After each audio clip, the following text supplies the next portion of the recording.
ओम शांति।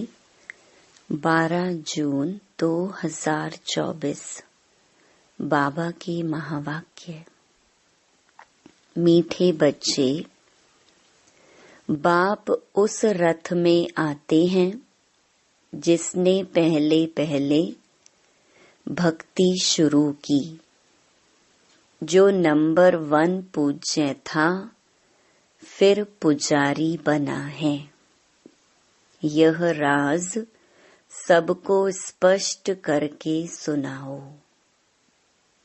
प्रश्न: बाप अपने वारिस बच्चों को कौन सा वर्षा देने आए हैं? उत्तर: बाप सुख, शांति, प्रेम का सागर है। यही सारा खजाना वह तुम्हें विल करते हैं।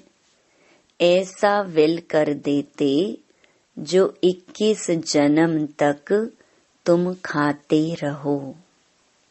खुट नहीं सकता।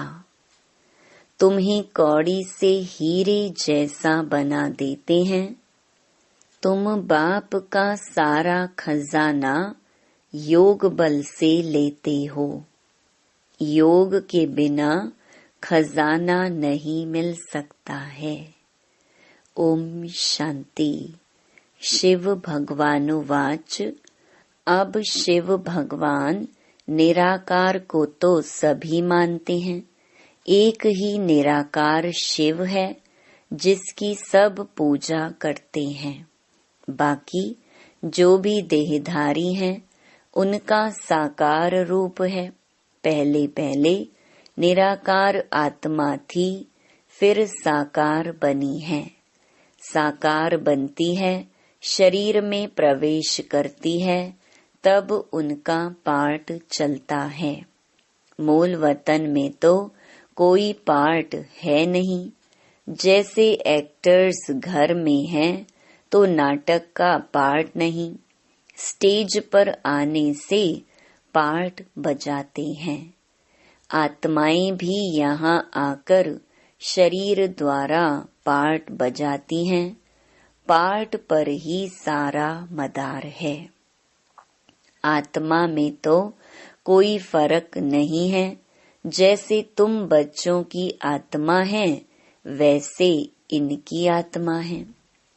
बाप परम आत्मा क्या करते हैं?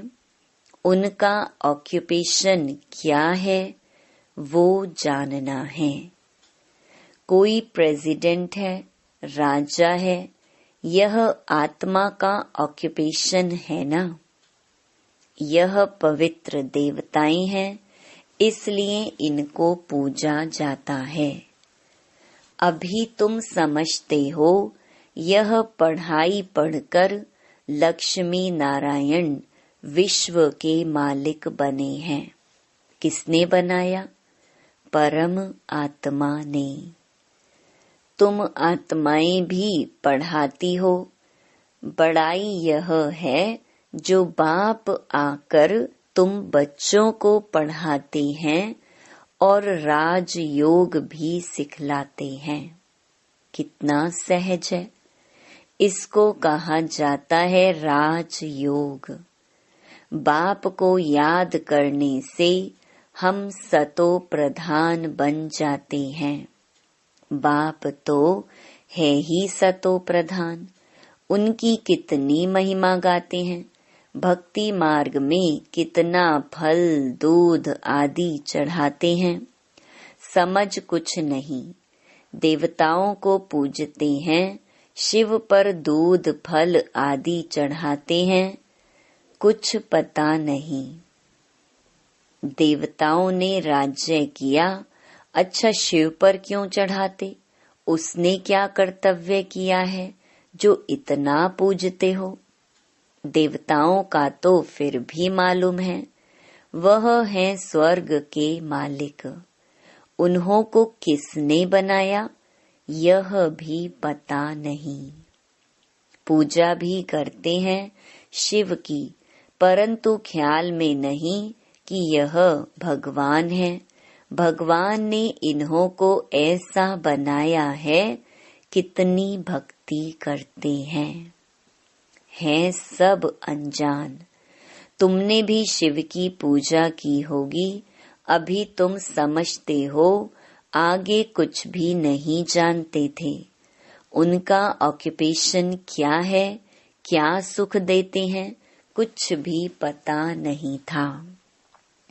क्या यह देवताएं सुख देते हैं? भल राजा रानी प्रजा को सुख देते हैं, परंतु उन्हों को तो शिव बाबा ने ऐसा बनाया ना। बलिहारी उनकी है। यह तो सिर्फ राजाई करते हैं, प्रजा भी बन जाती है, बाकी यह कोई का कल्याण नहीं करते हैं। अगर करते भी हैं तो अल्पकाल के लिए। अभी तुम बच्चों को बाप बैठ पढ़ाते हैं, उनको कहा जाता है कल्याणकारी। बाप अपना परिचय देते हैं, मेरे लिंग की तुम पूजा करते थे, उनको परम आत्मा कहते थे। परम आत्मा से परमात्मा हो जाता, परंतु यह नहीं जानते कि यह क्या करते हैं। बस सिर्फ कह देंगे कि वह सर्वव्यापी है, नाम रूप से न्यारा है, फिर उस पर दूध आदि चढ़ाना शोभता नहीं है। आकार है तब तो उस पर चढ़ाते हैं ना, उनको निराकार तो कह नहीं सकते।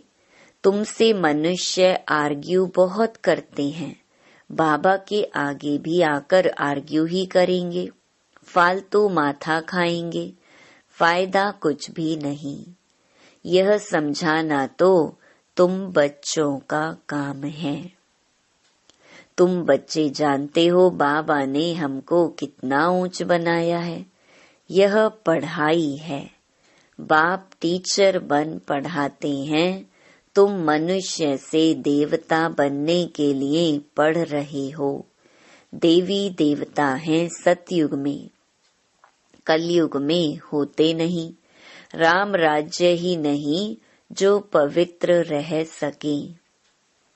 देवी देवता थे, फिर वाम मार्ग में चले जाते हैं, बाकी जैसे चित्र दिखाए हैं ऐसे नहीं।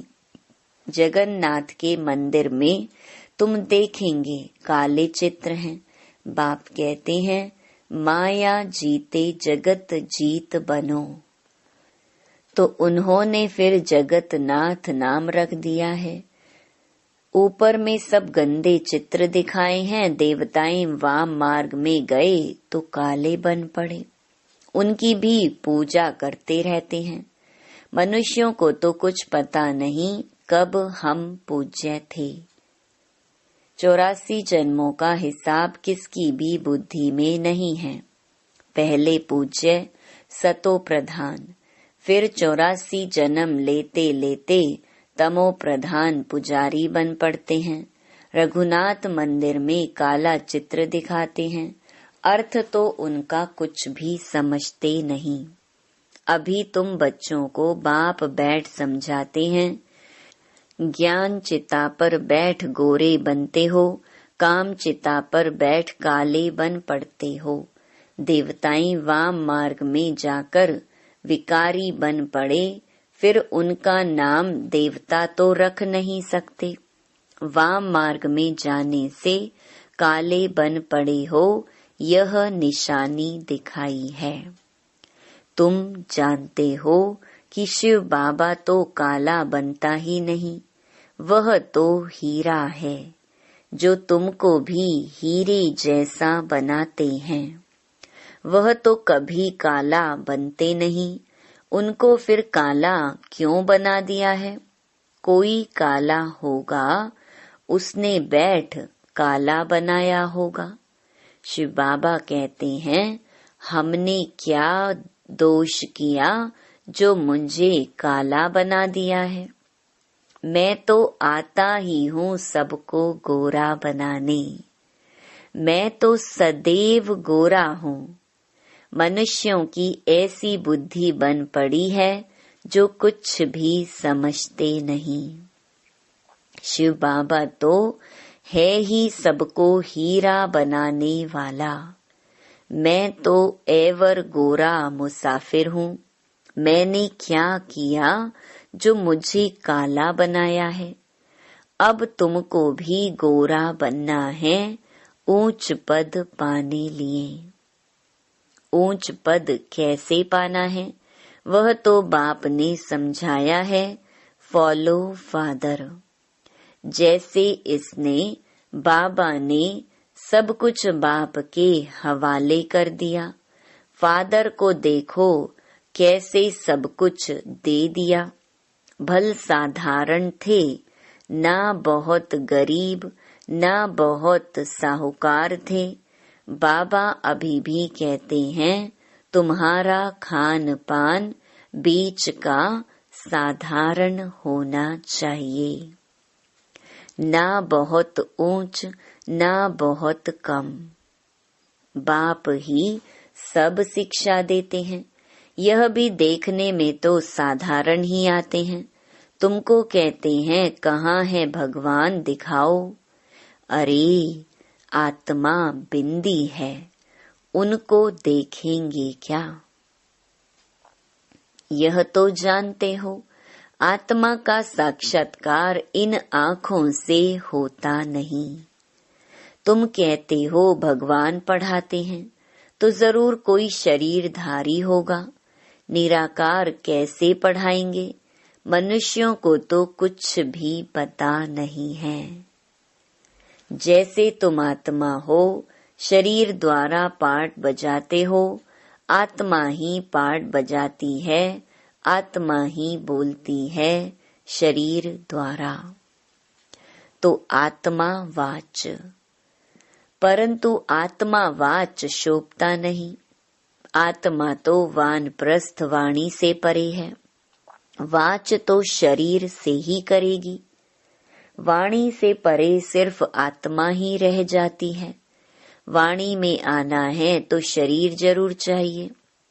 बाप भी ज्ञान का सागर है तो जरूर किसके शरीर का आधार लेगा ना। उसको रथ कहा जाता है, नहीं तो वह सुनाए कैसे। बाप पतित से पावन बनने लिए शिक्षा देते हैं, प्रेरणा की बात नहीं। यह तो ज्ञान की बात है। वह आए कैसे, किसके शरीर में आए? आएगा तो जरूर मनुष्य में ही। किस मनुष्य में आए कोई को पता नहीं है सिवाय तुम्हारे। रचयिता खुद ही बैठ अपना परिचय देते हैं, मैं कैसे और किस रथ में आता हूँ। बच्चे तो जानते हैं कि बाप का रथ कौन सा है। बहुत मनुष्य मूंझे हुए हैं, किस किस का रथ बना देते हैं। जानवर आदि में तो आ न सके। बाप कहते हैं मैं किस मनुष्य में आऊं, यह तो समझ नहीं सकते। आना भी भारत में ही होता है। भारतवासियों में भी किसके तन में आऊं? क्या प्रेसिडेंट व साधु महात्मा के रथ में आएगा? ऐसे भी नहीं है कि पवित्र रथ में आना है। यह तो है ही रावण राज्य। गायन भी है दूर देश का रहने वाला। यह भी बच्चों को पता है कि भारत अविनाशी खंड है, उसका कभी विनाश नहीं होता। अविनाशी बाप अविनाशी भारत खंड में ही आते हैं। किस तन में आते हैं वह खुद ही बताते हैं, और तो कोई जान न सके। तुम जानते हो कोई साधु महात्मा में भी आ न सके। वह हैं हठ योगी निवृत्ति मार्ग वाले। बाकी रहे भारतवासी भक्त। अब भक्तों में भी किस भक्त में आए? भक्त पुराना चाहिए, जिसने बहुत भक्ति की हो। भक्ति का फल भगवान को देने आना पड़ता है। भारत में भक्त तो ढेर हैं, कहेंगे यह बड़ा भक्त है, इसमें आना चाहिए। ऐसे तो बहुत भक्त बन पड़ते हैं। कल भी कोई को वैराग्य आए, भक्त बन जाए, वह तो इस जन्म का भक्त हो गया ना। उसमें आएंगे नहीं, मैं उसमें आता हूँ जिसने पहले पहले भक्ति शुरू की। द्वापर से लेकर भक्ति शुरू हुई है, यह हिसाब किताब कोई समझ ना सके। कितनी गुप्त बातें हैं। मैं आता हूँ उसमें जो पहले पहले भक्ति शुरू करते हैं। नंबर 1 जो पूज्य था, वही फिर नंबर 1 पुजारी भी बनेगा। खुद भी कहते हैं यह रथ ही पहले नंबर में जाते हैं, फिर 84 जन्म भी यही लेते हैं। मैं इनके ही बहुत जन्मों के अंत के भी अंत में प्रवेश करता हूँ। इनको ही फिर नंबर 1 राजा बनना है। यही बहुत भक्ति करते थे, भक्ति का फल भी इनको मिलना चाहिए। बाप दिखलाते हैं बच्चों को कि देखो यह मेरे पर वारी कैसे गया, सब कुछ दे दिया। इतने ढेर बच्चों को सिखलाने लिए धन भी चाहिए। ईश्वर का यज्ञ रचा हुआ है, खुदा इसमें बैठ रुद्र ज्ञान यज्ञ रचते हैं। इसको पढ़ाई भी कहा जाता है। रुद्र शिव बाबा जो ज्ञान का सागर है, उसने यज्ञ रचा है ज्ञान देने के लिए। अक्षर बिल्कुल ठीक है। राजस्व स्वराज्य पाने के लिए यज्ञ, इसको यज्ञ क्यों कहते हैं?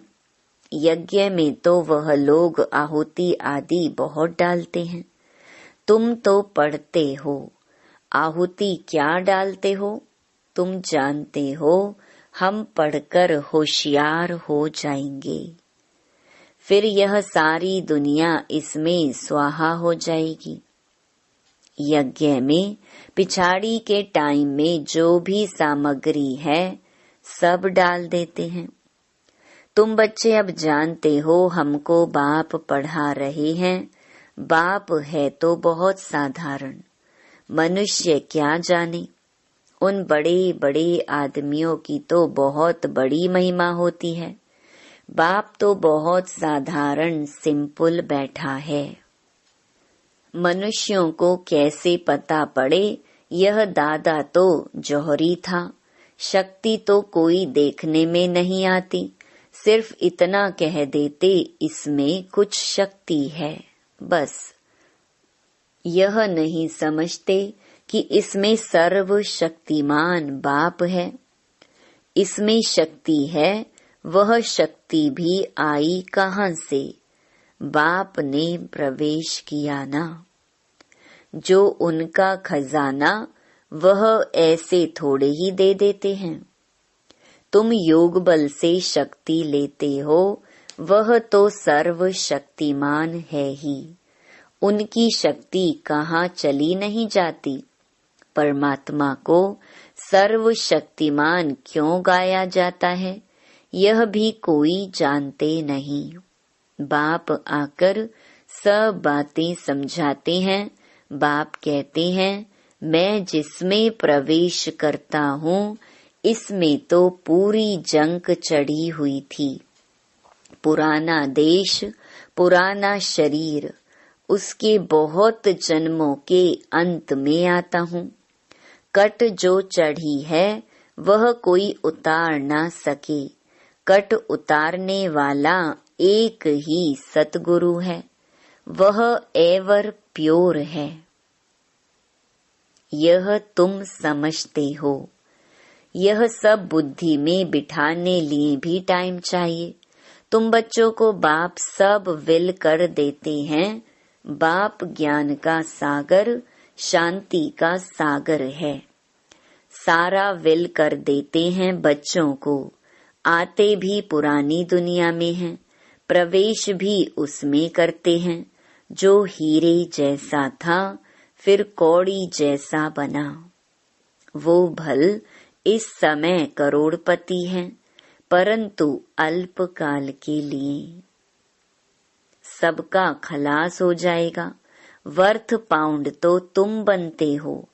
अभी तुम भी स्टूडेंट हो, यह भी स्टूडेंट हैं। यह भी बहुत जन्मों के अंत में है। कट चढ़ी हुई है जो बहुत अच्छा पढ़ते, उसमें ही कट चढ़ी हुई है। वही सबसे पतित बनते हैं, उनको ही फिर पावन बनना है। यह ड्रामा बना हुआ है।